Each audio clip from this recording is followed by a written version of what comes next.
Welcome and thank you for taking the time to view our parent information video. Our activities staff felt like it would be helpful to educate our parents on the policies and procedures of our department so that we're all on the same page moving forward. We also wanted to try to make this process as convenient as possible, so hopefully this step will save you from having to attend a meeting. One initiative that you'll see at the bottom of the page is our new mission statement, building champions in the classroom, in competition, and in the community. We want this to be our rally cry for both high schools, both middle schools, and our elementary schools' activities departments moving forward.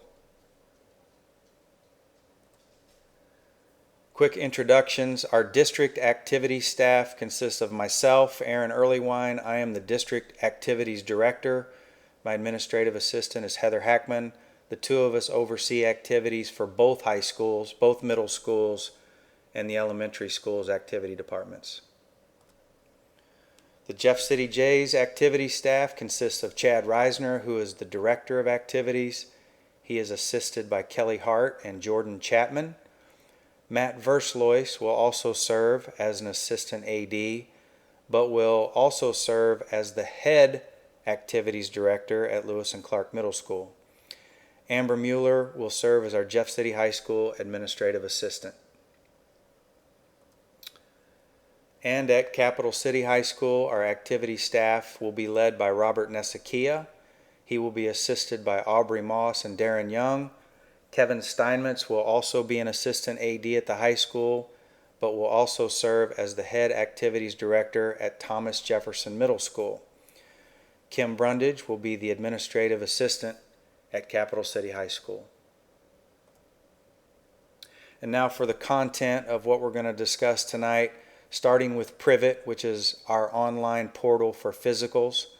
And then we'll talk about academic eligibility requirements, and then our academic support services, our participation policy, our attendance policy, our drug testing policy, and some best practices for communication between coaches, parents, and administrators. Privet. This is an online platform to collect physicals and other paperwork needed to participate in activities. Please be sure that all required information is provided to allow your student to participate when practices begin. No student will be allowed to participate in practices or games until all Privet information is sent in and approved by the medical and activities department staff. Academic eligibility. Those standards are set by the Missouri State High School Activities Association, better known as MSHA. Eligibility is determined by credits earned in a semester, not in a term. So credits earned in the first semester determine eligibility in the second semester, and credits earned in the second semester determine eligibility for the first semester in the following school year.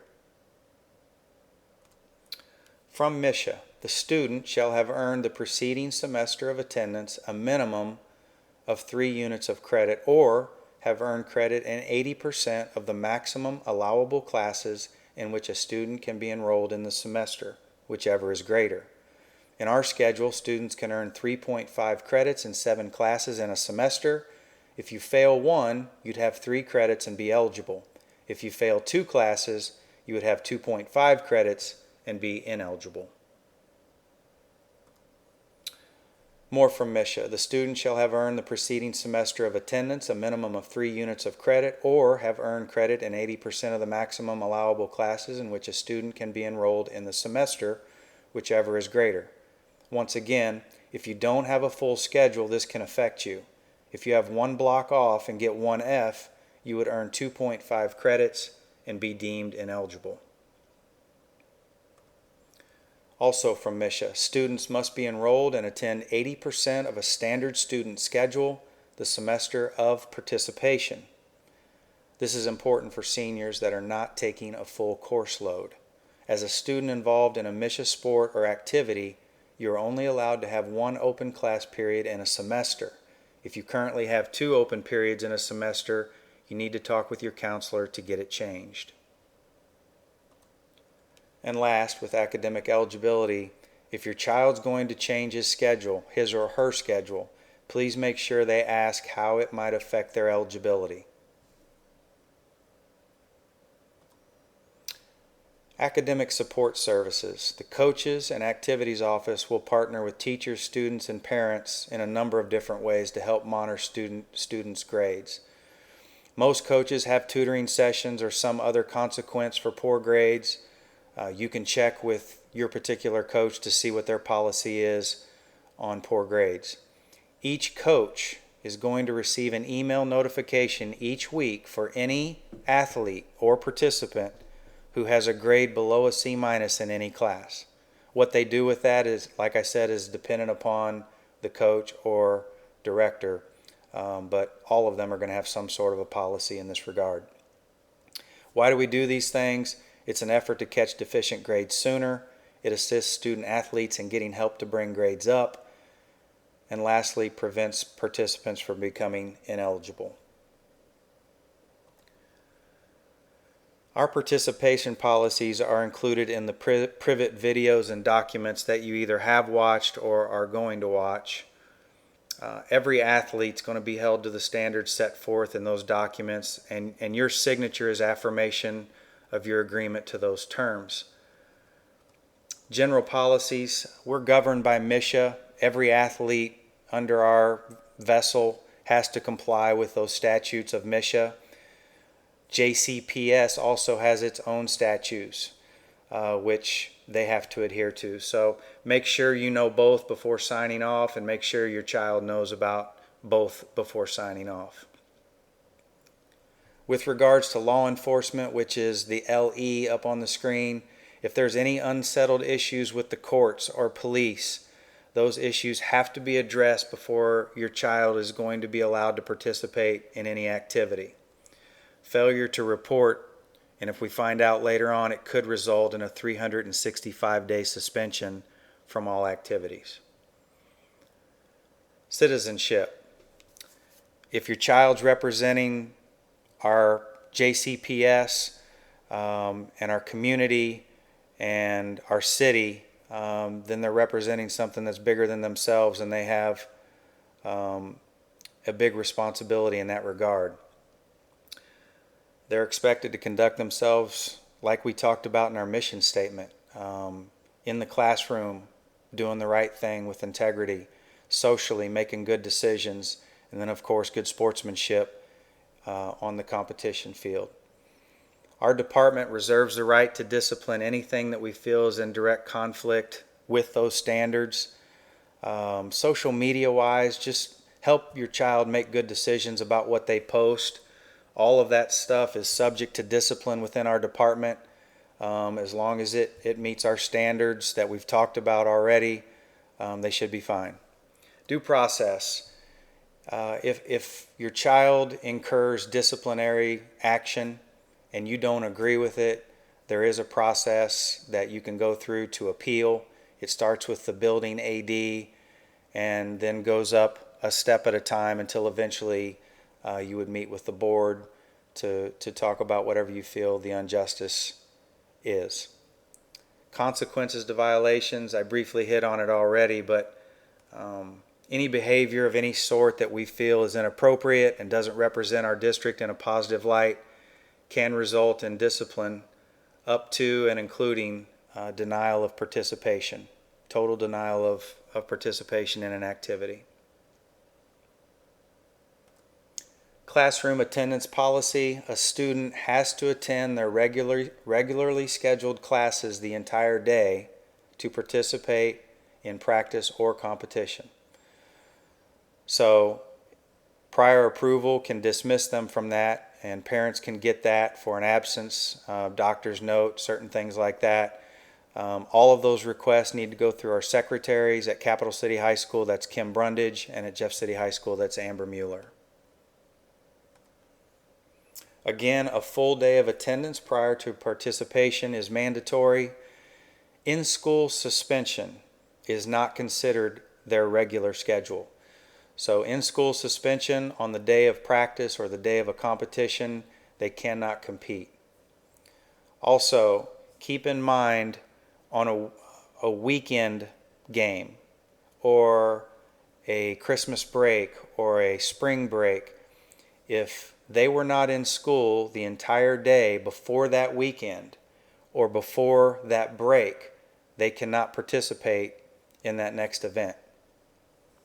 Also consider the team leaving early for an away trip. If your child has in-school suspension later that day, the child cannot go with the team, be dismissed early, and leave for an away game if they have in-school suspension later on that day. Drug testing policy, the first question people ask is, why do you have one? For us, it's a built-in excuse for your kid to tell somebody no when they ask them to do drugs or alcohol or whatever that might be. So it's a proactive way for JCPS to help students deal with drugs and the peer pressure to use them. It gives them a reason to say no. In the past, we have bulk tested, or in other words, we've tested every athlete at the beginning of the season. We won't do that anymore, but we will be random testing at both high schools. Make sure that if your child's on prescription medications that you make our nurses aware of it so that your child doesn't test positive for an over-the-counter prescription that they're taking. Just make sure you read through the entire drug testing policy before signing so that you understand the process and the consequences to a positive test. And just a reminder, in order to participate in any sport or any activity, the parent and the child have to consent to drug testing. Healthy communication, the 24-hour rule. Just make sure that you give yourself plenty of time to cool down before making any brash decisions about sending a text or an email or a nasty phone call. Give yourself 24 hours. If you feel the same at the end of it, then make the call. One of the things that we hope to see happen with communication in situations where you're unhappy about your child's playing time or the way they're being treated by the coach or whatever that might be, the first recourse that we want to happen is for your child to meet with the coach. Now, the child may not get the answers that they want, and if that's the case and they come home to you, you are more than welcome to team up with your child and then go in and meet with that coach again and get the answers that you want. But we want to try to encourage these kids to take ownership, to be mature, and try to have adult conversations if they can. And so in that effort, we want them to meet with the coach first. We don't want you to go straight to the coach. After you and the child meet with the coach, and if you don't get the answers you want there, then take it to the building AD and we'll resolve it at that level. In an attempt to follow the communication hierarchy just mentioned and have participants first meet with the coaches, any texts, emails, or calls made to coaches and or administration from parents will be immediately forwarded to the child.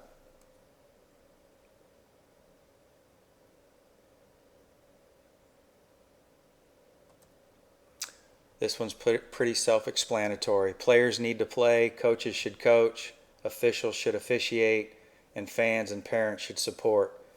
When we start getting out of our lane and trying to get into somebody else's, that's when things go bad and nobody wins. So let's try to make sure that we do what we're supposed to do and not what somebody else is supposed to be doing. Things coaches should communicate with you and or your child. Number one, they should tell you their philosophy. Number two, expectations for the team and for your child as an individual. Logistics for team-related events. When, where, etc. Any fees or special equipment that you might need to purchase, and fundraising initiatives if applicable. Not all coaches are going to do fundraising. Some will, some won't. And then finally, there should be some sort of disciplinary structure in place with all coaches that they should be able to verbalize to you, which can result in the denial of your child's participation. These are topics coaches will not discuss with you and or your child playing time, coaching strategy, and other student athletes. Under no circumstances will they discuss those things with any parent. Here are some appropriate concerns or things that you can discuss with coaches. Ways to help your child improve, concerns about your child's behavior, or safety concerns. These are just various ways to communicate. I'm not even sure why we listed them, but I will say in glancing at it that it's important to reiterate that we don't want you going straight to the coach if you're unhappy. Let your child do that first. Don't text coaches. Try to be mindful of their privacy at night, and on weekends. Try to leave them alone as much as you can. These people work diligently, lots and lots of hours for very little pay. So be respectful of their privacy, of their evenings, of their weekends. Try to avoid texting them. Let your child handle stuff as much as they can. But on our end, we're opening up a new website, and we want that website to be as updated and as full of information as possible so that you can go on there and access just about anything that you want. And we'll also be sending messages out on social media as much as possible. And lastly, there's an inherent risk with anyone playing any sport or being involved in any activity. And it's our obligation to inform you that participation in an activity includes that inherent risk of injury, disability, or death. Training, traveling, and participation requires a personal acceptance of risk of serious injury. Participants generally expect that those who are responsible for the training, travel, and conduct of activities take reasonable precautions to minimize such risk, and that their peers participating in the activity will not intentionally inflict wrongful injury upon them.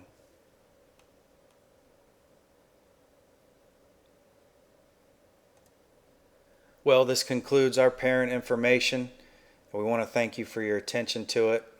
We're super excited about the future of all of our athletics and activities, and we appreciate your support as we embark on this new journey together. Thank you.